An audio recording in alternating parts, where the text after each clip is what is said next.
வணக்கம்.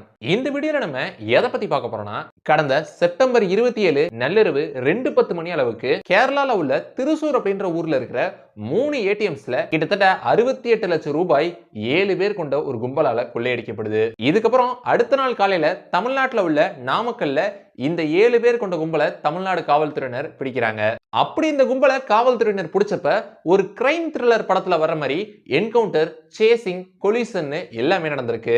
இந்த வீடியோல நம்ம இந்த ஒரு கேரளா ஏடிஎம் ராபரி கேஸ பத்தி தான் நம்ம விரிவா பார்க்க போறோம். சோ வாங்க வீடியோக்குள்ள போலாம்.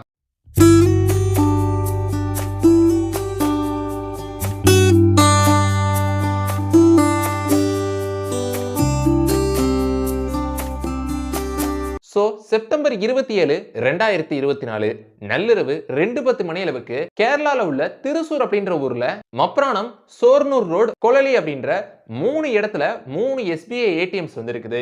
இந்த 3 எஸ்பிஐ ஏடிஎம்ஸ்லயுமே முந்தின நாள் தான் பணத்தை லோட் பண்றாங்க. சோ கரெக்டா அந்த பணத்தை லோட் பண்ணி முடிச்ச அடுத்த நாள், அதாவது 27 செப்டம்பர் நள்ளிரவு 2:10 மணி அளவுக்கு ஒரு 7 பேர் கொண்ட ஒரு ஹரியானா கும்பல் வந்து இந்த 3 ஏடிஎம்லயுமே கொள்ளையடிக்கிறதுக்காண்டி வராங்க. அப்படி கொள்ளையடிக்க வந்த அந்த கும்பல் வந்து ஃபர்ஸ்ட் ஒரு ஏடிஎம் குள்ள போயிட்டு அந்த ஏடிஎம்ல உள்ள சிசிடிவியை வந்து பிளாங்க் ஆக்குறாங்க. அதுக்கு என்ன பண்றாங்கன்னா ஒரு பிளாக் கலர் ஸ்ப்ரே எடுத்து அந்த சிசிடிவில வந்து அடிச்சு சிசிடிவி கேமராவை வந்து கம்ப்ளீட்டா பிளாங்க் ஆக்குறாங்க. இதுக்கப்புறம் அந்த நேரத்துல யாரும் பணம் எடுக்க ஏடிஎம் குள்ள வந்துடக்கூடாது அப்படின்றதுக்காண்டி ஏடிஎம் அண்டர் ரிப்பர் அப்படின்ற ஒரு போர்டை வந்து அங்க போடுறாங்க.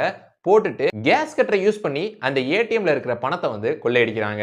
இப்படி இந்த 3 எஸ்பிஐ ஏடிஎம்ஸ்லயுமே கிட்டத்தட்ட 68 லட்சம் ரூபாய் அளவுக்கு கொள்ளையடிக்கிறாங்க. அப்படி இந்த ஒரு கொள்ளை சம்பவம் நடந்து முடிஞ்சதுக்கு அப்புறம் கேரளால உள்ள காவல்துறையினருக்கு இந்த விஷயம் தெரிய வந்து அவங்க விசாரணையை தொடங்குறாங்க. அந்த வகையில அவங்க ஃபர்ஸ்ட் சிசிடிவியை செக் பண்ணிருக்காங்க. ஆனா சிசிடிவில வந்து அந்த பிளாக் கலர் ஸ்ப்ரே அடிச்சதுனால சிசிடிவில எதுவுமே பதிவாகல.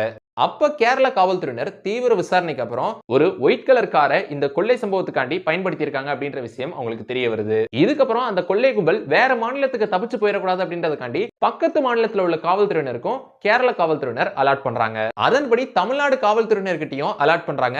அதை ஒட்டி தமிழ்நாடு காவல்துறையும் வந்து கேரளா தமிழ்நாடு பார்டர்ல செக்கிங்க வந்து தீவிரப்படுத்துறாங்க.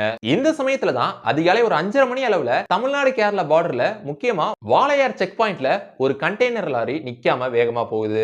இதுக்கப்புறம் இந்த கண்டெய்னர் லாரி கோயம்புத்தூர், ஈரோடு போன்ற ஊர்களை கடந்து நாமக்கல் நோக்கி இந்த கண்டெய்னர் லாரி ரொம்ப வேகமா போயிட்டு இருந்திருக்கு. இதுக்கு நடுவுல செப்டம்பர் 27 காலையில ஒரு 9:45 அளவுக்கு குமரபாளையம், பள்ளிப்பாளையம்ன்ற இந்த 2 இடத்துல போலீஸ் இந்த கண்டெய்னரை பார்த்துட்டு நிப்பாட்ட முயற்சி பண்ணியிருக்காங்க.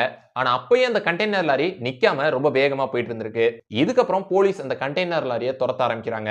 அப்ப சேலம் ஈரோடு ஹைவேல இந்த கண்டெய்னர் லாரி ரொம்ப வேகமா போயிட்டு இருந்திருக்கு. வழியில எதையுமே பார்க்காம வழியில போற வண்டி எல்லாம் இடிச்சிட்டு வேகமா போயிட்டு இருந்திருக்கு. அதுல முக்கியமா இந்த கண்டெய்னர் லாரி 2 டூ வீலர் ஒரு காரை வந்து இடிச்சிட்டு நிக்காம வேகமா போயிட்டு இருந்திருக்கு. இதனால காவல்துறையினர் அந்த கண்டெய்னரை பிடிக்கிறதுக்காண்டி சேஸ் பண்ணி போயிட்டு இருந்திருக்காங்க. இந்த சமயத்துல தான் வேப்படை அப்படின்ற இடத்துக்கிட்ட வரும்போது போலீஸ் அந்த கண்டெய்னர் லாரியை மடக்கி பிடிக்கிறாங்க. அப்ப இந்த கண்டெய்னர் லாரியில மொத்தம் 5 பேர் இருந்திருக்காங்க. அந்த 5 பேரையுமே போலீஸ் அரெஸ்ட் பண்றாங்க. அரெஸ்ட் பண்ணதுக்கு அப்புறம் போலீஸ் அந்த கண்டெய்னரை அங்க வச்சு திறக்கல. அவங்க அந்த கண்டெய்னரை எடுத்துட்டு போய் வேற ஒரு இடத்துல வச்சு திறக்கிறதா பிளான் பண்றாங்க. இந்த சமயத்துல தான் அந்த கண்டெய்னருக்குள்ள இருந்து ஒரு சத்தம் வர ஆரம்பிச்சிருக்கு. இதனால போலீஸ் அங்கேயே அந்த கண்டெய்னரை வந்து திறந்து பார்க்கறாங்க. உள்ள 2 பேர் இருக்காங்க. அவங்களுடைய கையில பணம் இருக்கு. அதே மாதிரி ஒரு ஒயிட் கலர் காரும் அந்த கண்டெய்னருக்குள்ள இருந்திருக்கு. அப்ப அதுல அவங்க போலீஸை தாக்கிட்டு தப்பிக்க முயற்சி பண்ணப்ப என்கவுண்டர் பண்றாங்க. அதுல ஒருத்தர் இறந்துடுறாரு. மற்றொருவருக்கு மைனர் இன்ஜுரிஸோட ஹாஸ்பிட்டல்ல அட்மிட் செய்யப்படுறாரு. இதுக்கப்புறம் போலீஸ் விசாரணை பண்ணப்பதான் தெரிய வருது, இந்த கும்பல் தான் கேரளாவில் உள்ள அந்த 3 ஏடிஎம்ஸ்லயும் கொள்ளையடிச்சிருக்காங்க. கேரளாவில் உள்ள அந்த 3 ஏடிஎம்ஸ் மட்டும் இல்ல, கடந்த 6 மாசத்துல கிட்டத்தட்ட 15 ஏடிஎம்ஸ் கிட்ட இவங்க கொள்ளையடிச்சிருக்கலாம் அப்படின்றது இந்த விசாரணை மூலமா உங்களுக்கு தெரிய வந்திருக்கு.